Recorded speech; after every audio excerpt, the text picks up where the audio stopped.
Welcome to Live with Ms. Steph. Today is August 7th, 2026. People, what does that mean to you and I? That is the last day of Summer Science Club 2026. And I'm here in our classroom, and yes, the cubbies.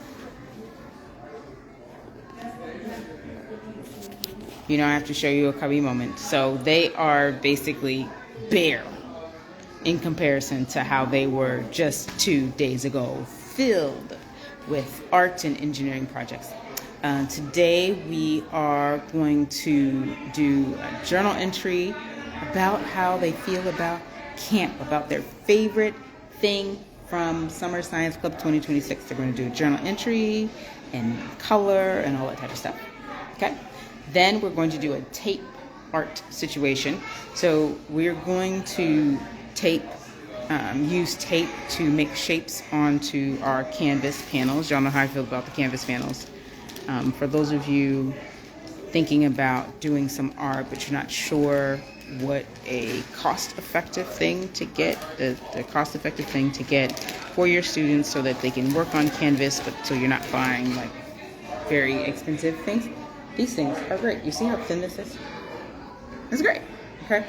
And the pour / fluid art can be done on these as well. So we will use tape to create various shapes onto the canvas panel, and then they will add different colors of paint. And the paint that we're going to use is the paint that we've been using throughout camp.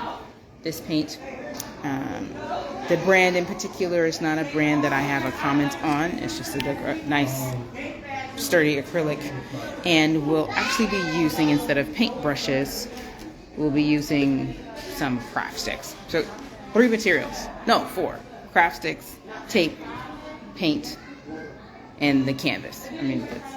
That's it. Great activity. Then after that, we are going to do our soda geyser experiment. Yes, people, it's a full day. Soda geyser.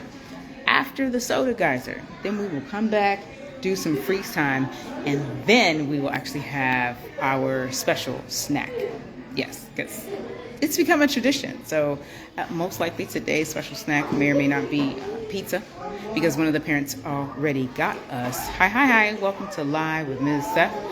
One of the parents actually got us some Dunkin', and so they don't have to choose. We were originally going to have them choose between some special snack options, but one of the parents, thank you, you know who you are, shout out to you, donated those the donuts for us, and so they'll have donuts at some point in the day, and then in the afternoon we'll have some pizza, because that's what they asked for early on in camp. Because again, the kids already know they have high expectations for their summer camp experience, which is fantastic, and they already knew that we would be having special snacks, so they've been talking about what they wanted for snack today for weeks now.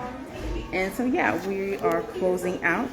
Specifically, we're in math week, for those of you who don't know. There we go. Here's our kind of anchor, one of the anchor charts that I have in the classroom. We have an anchor chart for each week that says the number of what week it is. You see week 5, and you see the dates, and you see the theme. Science, technology, engineering, arts, and mathematics, right? So one of those letters is our theme for each week. N is the last letter in Steve, and so that's what we're doing this week. Yesterday, we went on a field trip to Liberty Science Center, and it was a ball. We had a great time. So ways that you can engage, definitely, if you're not already doing so, follow this page. Okay, follow Miss Steph _TFE. Miss Steph, the science lady, follow this. That is a way to engage and help us out and be a part of our community year round. Of course, if you haven't already done so and it is on your heart to support financially, please do that. We have our fundraiser is still open. It will not actually close until we hit our goal. We're very close to the goal. And yes, there are financial needs that come up like the week after summer camp, for summer camp. So you would still be contributing to summer camp. Other things you can do is spread the word. Thank you so much. Other things that you can do is spread the word and tell people about us, because guess what? We have stuff coming up. We will be at an Open Streets event at the end of September. Also, East Harlem Co-ed, we're probably going to do their event. Also, there's someone else that asked us to do a little back to school something up in the Bronx. So we're doing a lot of activities on a regular basis. Thank you for watching Live with Miss Steph. So there are a ton of things to do. So definitely share. Let folks know that we're here, because it's not just about our students, our small group of students that are here at camp. No, it's about the students that are here at this center. We actually serve the students at this center during summer camp with our traveling science teacher program. So that's 35 to 45 students that are impacted at that center. Yay, thank you so much. So we've got a in the comments that's letting us know that she had, that we had a great time. I'm so glad. You might hear a little noise in the background because it's the last day, and so we're packing up the room and doing different things, but we're still super happy about the students that we had. The students were fantastic. They learned quite a bit, and they deepened their understanding. That was kind of the theme that I carried into summer program as the director. There's different goals that I have each summer. This particular summer, in addition to, of course, it being STEAM immersion and it being fun and making sure we had our values, respect, safety, learning, fun up and all that type of stuff, the specific thing I wanted to make sure that I did and kept in mind was that we would, yes, thank you so much for coming by. The thing that I wanted to make happen on 135th, I just want to make sure that you know who I commented on, somebody said we had a great summer, and commented on that comment, and then my son loved the experiment on 135th. Thank you so much for coming by. That's one of the things that we do. So we want to make sure that you're just aware of our calendar. But as I was saying, so for summer camp, and when you have kids returning, that's a question I get from families. Not only families, but just people who see our work. They're like, but are you going to do the same experiment again? Yes and no, because every time a child does it, it's actually a different experiment for them. And so, like I said, that was one of the things that I carried mentally and emotionally and spiritually with me throughout camp, was making sure that every time the children did an experiment, in particular one that I knew they had seen before, that they had a deeper understanding of it. So if there was some type of learning that I know they hadn't pushed into before, I made sure that that was presented and that they had a conversation around that. And all of them did it. That's the other thing about our students. Our students really had a high level of participation.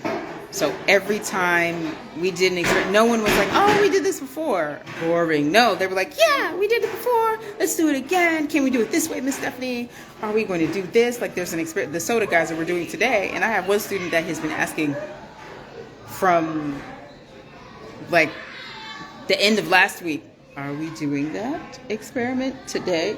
Yes, we're totally doing it today. So they do learn from repeating things. So that's a nugget that I will leave you with before I log out, because I want to make sure that I give the students their attention, because this is our turn-up day. This is our Science Club party day. That repeating things is typically helpful when you repeat it in an exciting way. It's typically helpful for your learner.